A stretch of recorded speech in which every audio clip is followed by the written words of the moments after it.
ইরাকের বিখ্যাত আলেম মালিক বিন দিনার একবার বিশাল মাহফিলে বক্তব্য দিতে দাঁড়াতেই একজন শ্রোতা বলে উঠলেন, আপনার বক্তব্য শুরু করার আগে আমাকে একটা প্রশ্নের উত্তর দিন।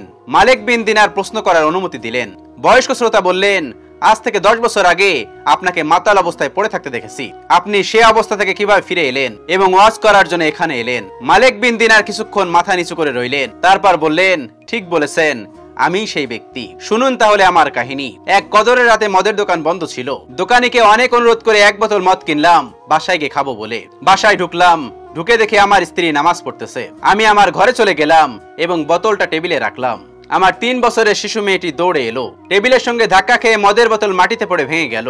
ভাঙা বোতল ফেলে দিয়ে আমি ঘুমিয়ে গেলাম। সে রাতে আর মদ খাওয়া হলো না আমার। পরের বছর আবার লাইলাতুল কদর এলো।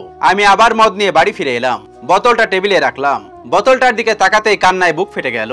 বোতলটা বাইরে ফেলে দিয়ে ঘুমিয়ে পড়লাম। স্বপ্নে দেখছি এক বিশাল সাপ আমাকে তাড়া করতেছে। এত বড় সাপ আমি আমার জীবনে দেখিনি। আমি ভয়ে দৌড়াচ্ছি। এমন সময় এক দুর্বল বৃদ্ধকে দেখলাম।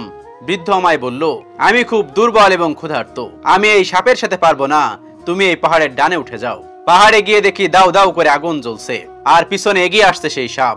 বৃদ্ধের কথা মতো ডানে ছুটলাম।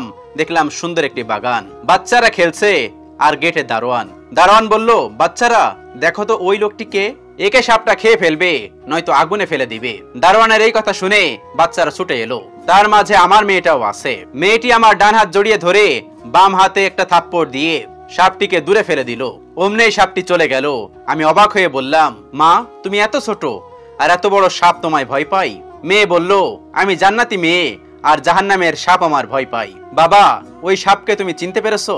আমি বললাম, না মা, আমি চিনতে পারিনি। মেয়ে বলল, বাবা এ তো তোমার নফস। নফসকে তুমি এত বেশি খাবার দিয়েছো যে সে আজ এত বড়, এত বেশি শক্তিশালী হয়েছে।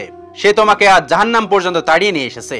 মেয়েকে বললাম, পথে এক দুর্বল ব্যক্তির সঙ্গে দেখা হয়েছে, সে আমার এখানে আসার পথ দেখিয়ে দিয়েছে। সে কে? মেয়েটি বলল, তাকেও তুমি চেনোনি? সে হলো তোমার রূহ। তাকে তো কোনোদিন খেতে দাওনি তুমি। সে না খেয়ে এতই দুর্বল হয়ে পড়েছে যে কোনো রকমে বেঁচে আছে। আমার ঘুম ভেঙে গেল। সেই দিন থেকে আমি আমার রূহকে খাদ্য দিয়ে যাচ্ছি আর নফসের খাদ্য একেবারে বন্ধ করে দিয়েছি। চোখ বন্ধ করলেই সেই ভয়াল রূপটি দেখতে পাই। দেখি রূহকে, আহ কত দুর্বল, হাঁটতে পারছে না। ঝরঝর করে কেঁদে ফেললেন মালিক বিন দিনার। তাই আসুন নিজের নফসকে হেফাজত করি, নয়তো চিরস্থায়ী হবে জাহান্নাম। মহান আল্লাহ আমাদের সবাইকে বোঝার তৌফিক দান করুন। আমিন।